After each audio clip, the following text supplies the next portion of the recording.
此我们人生的意义和目的啊，就是为了下一次的角色积累经验和功绩。就是我们平常说的多积善因，多积阴德，以求将来的善果。总结为一句话，就是了却前生功和业，赢得身后善果园。周易说善不积，不足以成名，所以此生积攒的功德越大，那么对你将来影响就越大，受影响时间就越长。无上圣玄微妙法，百千万世难遭遇。我今见闻得受持，愿解无为真实义。昨天老子告诉我们呢，关于长生的话题，说的是人可以像天地一样很永久吗？答案是可以的。我们大部分人一辈子都没有搞清楚自己人生的意义和目的。那么人生的意义和目的究竟是什么呢？其实本质来说我们都是演员，按照预设的脚本，从出生的那一刻就开始了你的表演。那么观众是谁？导演又是谁呢？老子告诉我们观众是道，导演也是道。道有时候在3万英尺的高空，有时候是你身边的微尘，是你身边的流水，是你身边的空气，它是无处不在的，因种种相现种种形，它正看到你的表演的。那么作为主角的我们呢，可以改变表演时长和配角吗？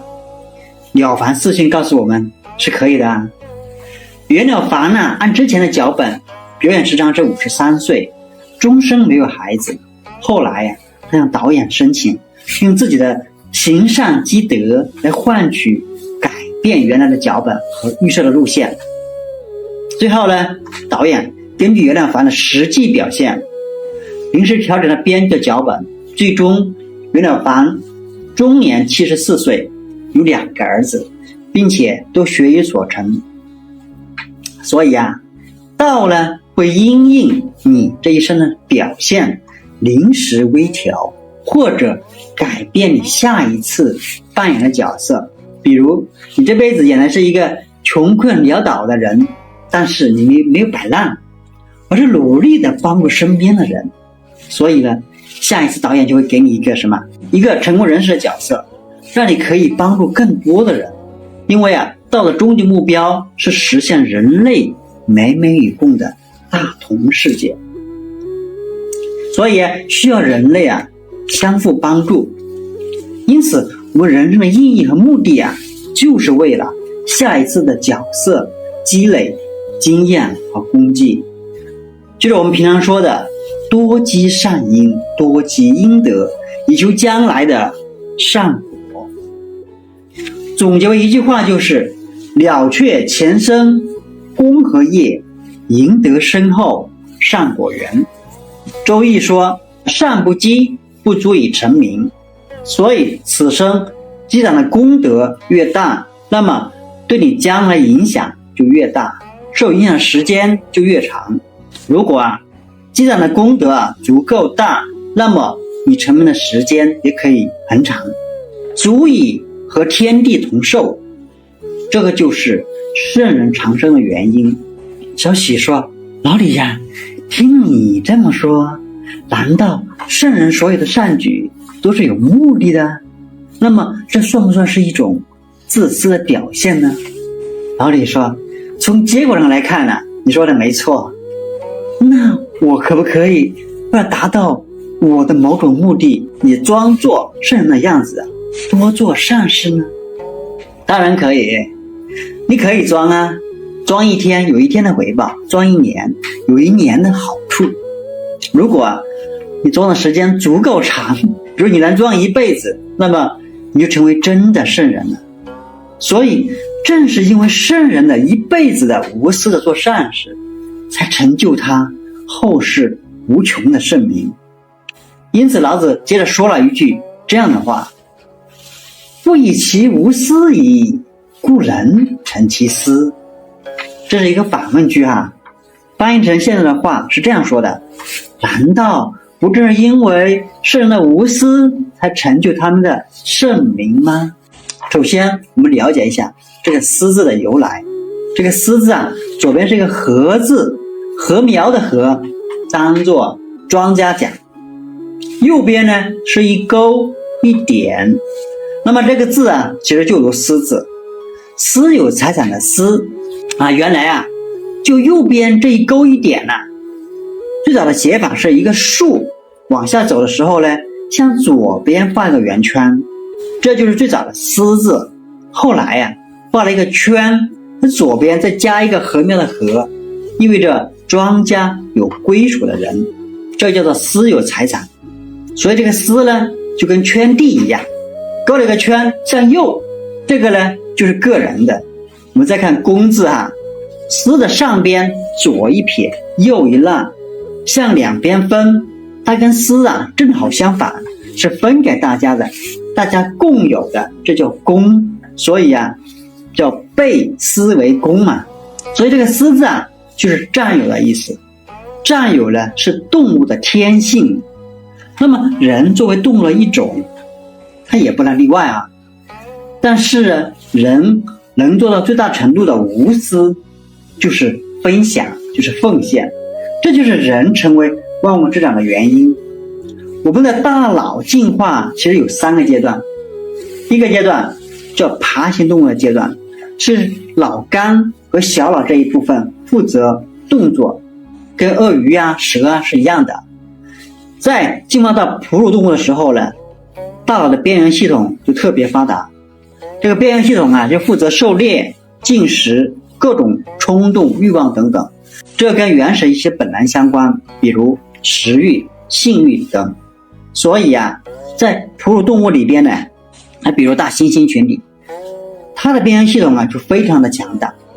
大猩猩永远只为自己，动物学家从来没有拍摄过一张照片，一个大猩猩抱了另外一个大猩猩去摘树上的水果，然后2个大猩猩分着吃，永远不会的，他们永远都是抢，有了食物就去抢，然后是暂时的相安无事。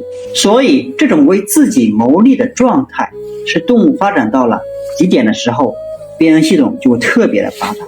但是人跟它不一样，人经过很漫长的进化出了一些更多的本领，就是最后的大脑，我们叫大脑皮层。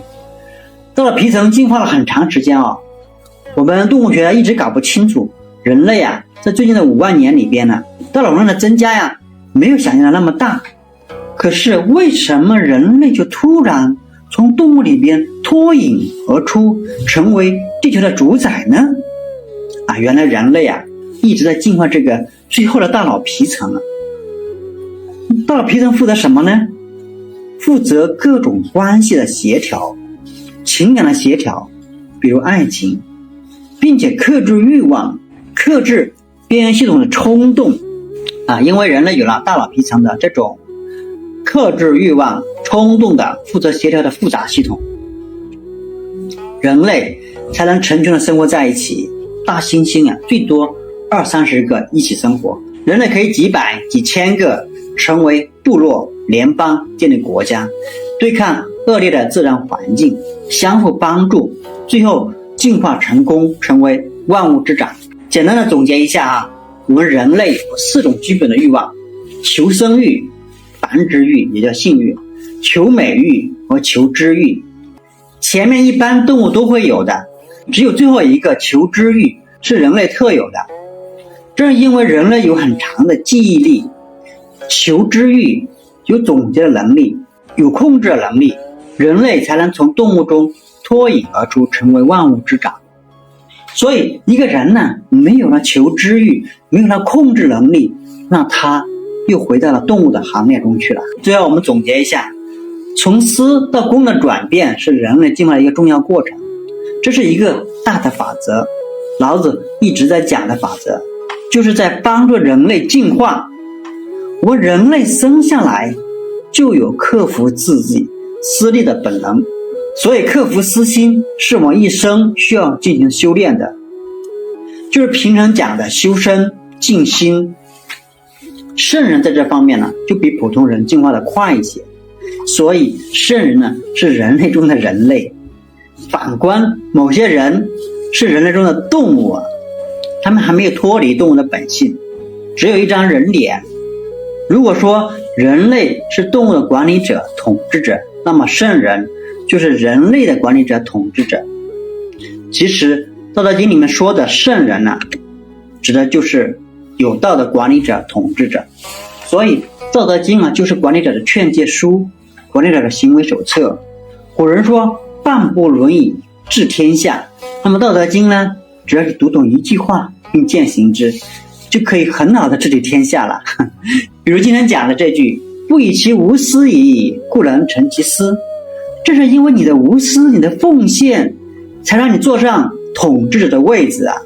如果有一天你自私贪婪，那么你就变回普通人，其他愿意无私奉献的人就成为统治者。所以说天下为公，有德者居之。治理国家是这样子的，那么管理一个单位、管理企业、管理家庭，何尝不是呢？这就是福利社，愿为彼引导，愿道与您同在。谢谢您的观看和聆听，咱们下期见。